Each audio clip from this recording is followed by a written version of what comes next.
Joining me now is Heritage Foundation senior writer Kelsey Bollard. Great to see you, Kelsey. Good evening. You know, it's not the first time Nancy's called out AOC, but this time, and the other members of the hard left. What was your take when you saw last night? What was your first reaction? It's interesting to see Nancy Pelosi claim victory here, claim like there's any sort of accomplishments in the House that Democrats can account for, when really the only accomplishment that they have achieved thus far is successfully avoiding any real policy conversation in this country. We, of course, have a massive crisis on the border. Democrats refuse to engage with the president or any Republicans to come up with a solution to fix this, and we know Congress is the only body that can actually make a meaningful difference on these issues. And add to that the fact that she couldn't even get her caucus to support a spending bill just the other week really suggests that Nancy Pelosi does not have control over the Democrats in Congress like she claims to. Well, she said to AOC, Alexandria Ocasio-Cortez, you need, votes, not just Twitter followers.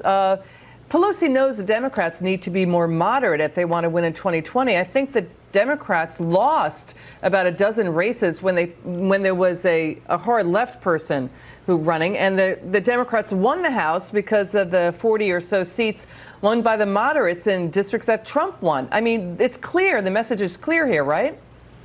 Absolutely. Here we have to give Nancy Pelosi credit, because she is right that in saying that the typical Democrat voter is not nearly as extreme as these Democrat socialists like AOC.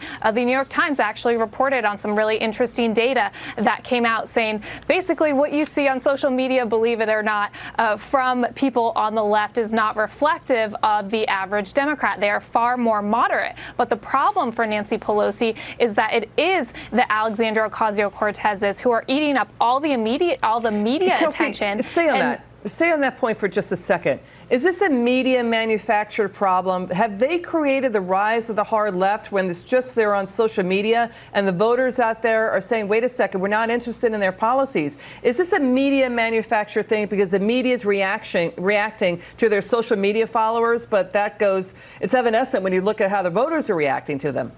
Absolutely. I think the media plays a large role in this, in lifting up these voices that, again, are not representative of mainstream Democrats. And this is not only a problem now for Nancy Pelosi in trying to accomplish anything, and look, for Republicans, we all as a country want to address things like the border crisis. But of course, this is going to be a problem in 2020 because it is these more extreme socialist figures like Bernie Sanders now getting all the attention from the media, when really that's not representative of the main Democrat base. Kelsey, great to have you on. Come back soon. Thank you.